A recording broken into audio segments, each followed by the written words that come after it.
जैन दर्शन के अनुसार जिन शब्द, चलो चलो भाई एग्जाम एक्सप्रेस जरा फटाफट दौड़ा दो ये क्या क्या कह रहा है, और फिर उसके बाद यहां से हम लोग आगे की ओर बढ़ेंगे। कह रहा है जैन दर्शन के अनुसार जो जिन होता है इसका मतलब क्या होता है। जिन का मतलब दोस्तों क्या होता है, जिन का मतलब होता है विजेता। ध्यान रखना, इसका मतलब क्या होता है, विजेता। तो भाई लेखपाल का सिलेक्शन लेकर के आप भी क्या बनेंगे, जिन बन जाएंगे, विजेता बनेंगे। और फिर उसके बाद खुरचन मिठाई, क्या है, खुरचन मिठाई बुलंदशहर वाला, बहुत बढ़िया। बुद्ध के उपदेश किस भाषा में हैं, तो बुद्ध ने दोस्तों अपने सर्वाधिक उपदेश अगर देखा जाए तो जन भाषा में दिया है, और इन्होंने पाली भाषा में उपदेश दिए हैं अपने, ये ध्यान रखना। त्रिपिटक किस धर्म की पवित्र पुस्तकें हैं, तो ये बौद्ध धर्म से, ध्यान रखना है किससे, बौद्ध धर्म से संबंध होता है त्रिपिटक पुस्तकों का, ध्यान रखना। जैन तत्वज्ञान सिखाने के लिए संपूर्ण दक्षिण एशिया की यात्रा किसने करी थी, जो कि विशेष होता है, तो ध्यान रखना ये यात्रा करी थी किसने, महावीर ने। किसने, महावीर स्वामी का नाम यहां से दर्ज होता है। अणुव्रत शब्द किस धर्म से जुड़ा है, अणुव्रत शब्द, ये भी दोस्तों बहुत ही महत्वपूर्ण होता है, शब्दों के संबंधों में आपके एग्जाम में कई बार पूछा है, तो ये ध्यान रखना दोस्तों, ये जैन धर्म से जुड़ता है। अणुव्रत का संबंध किससे जुड़ता है, जैन धर्म से जुड़ता है, ये यहां से चलते चलते करना है। जैन साहित्यों को क्या कहा जाता है, तो जैन साहित्यों को ध्यान रखना, इनको आगम कहते हैं। जैन साहित्यों को क्या कहते हैं, आगम कहते हैं।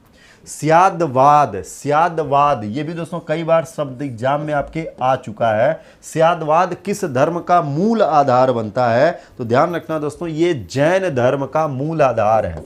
ये किस धर्म का, जैन धर्म का मूल आधार बनेगा भाई, ये यहां से ध्यान रखना। धमेक स्तूप किस स्थान पर मिलेगा आपको, तो धमेक स्तूप आपको मिलेगा सारनाथ में। कहाँ मिलेगा, सारनाथ के अंदर। जैन धर्म का सबसे महत्वपूर्ण आधारभूत सिद्धांत किसे माना गया है, जिस पर इसका संचालन होता है, तो ध्यान रखना दोस्तों इसका आधारभूत सिद्धांत है अहिंसा। क्या है, अहिंसा इसका आधारभूत सिद्धांत है। वर्धमान महावीर ने कौन सी भाषा में अपने उपदेश दिए थे, तो ध्यान रखना दोस्तों इन्होंने ब्राह्मी भाषा, कौन सा, ब्राह्मी भाषा में अपने उपदेश दिए थे। कौन सी भाषा, तो ध्यान रखना है ब्राह्मी भाषा में अपना उपदेश इन्होंने दिया था।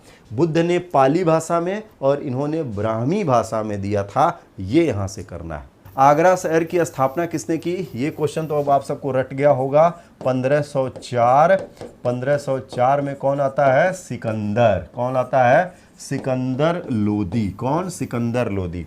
कुशीनारा वर्तमान कुशीनगर किसकी राजधानी हुआ करती थी, तो मल्ल महाजनपद की ये राजधानी हुआ करती थी, यहां से करना।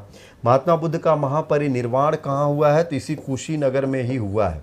कहाँ पर, कुशीनगर महापरिनिर्वाण स्थली। सारनाथ का प्राचीन नाम क्या था, तो सारनाथ का प्राचीन नाम मृगदाव, और मृगदाव के अलावा दोस्तों इसे क्या कहते थे, तो इसे ऋषिपत्तनम के नाम से भी संबोधित करते थे। काकोरी ट्रेन एक्शन केस कब हुआ था, तो ये घटना घटी 9 अगस्त 1925 को।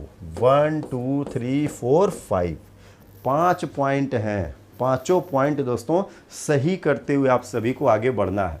चलिए भाई 6 number, 7 number, 8 number, 9 number, 10 number, 10 points यहाँ पर आ गए।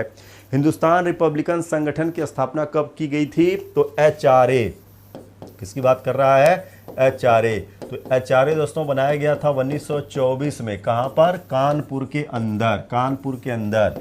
और इसका हेडक्वार्टर कहाँ बनाया गया था, तो इसका हेडक्वार्टर बनाया गया था आगरा में। कहाँ पर, आगरा में, ध्यान रखना। 1857 के संग्राम में इलाहाबाद का नेतृत्व किसने किया था, तो किसने किया था भाई, लियाकत अली ने किया था। किसने किया था, लियाकत अली ने किया।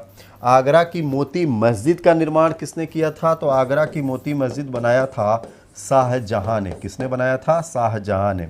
संयुक्त प्रांत का नाम बदलकर कब उत्तर प्रदेश कर दिया, तो संयुक्त प्रांत दोस्तों ये 24 जनवरी 1950 को कर दिया क्या, उत्तर प्रदेश। और संयुक्त प्रांत ये नाम कब हुआ था, तो संयुक्त प्रांत नाम दिया गया था 1937 में, ये यहाँ से ध्यान रखना। उत्तर प्रदेश की राजधानी 1921 में कहाँ से स्थानांतरित कर लखनऊ की गई थी? तो इलाहाबाद से। कहाँ से? इलाहाबाद से, जो कि अब वर्तमान में ये प्रयागराज कहलाता है। अब वर्तमान में क्या है? प्रयागराज कहलाता है। ये यहाँ से ध्यान रखना है। तो भाई ये क्या हो गया? प्रयागराज। क्या हो गया? प्रयागराज से स्थानांतरित करी गई लखनऊ। हो जाएगा सभी का। अति महत्वपूर्ण, यहां से करते हुए चलना है। अगर वीडियो पसंद आया हो तो वीडियो को लाइक करना ना भूलें, सब्सक्राइब करें उत्कर्ष के YouTube चैनल को और लेटेस्ट अपडेट पाने के लिए बेल आइकन को प्रेस करना ना भूलें। प्रतियोगी परीक्षाओं की तैयारी अब घर बैठे उत्कर्ष ऐप के साथ। अब पढ़ो कहीं भी कभी भी।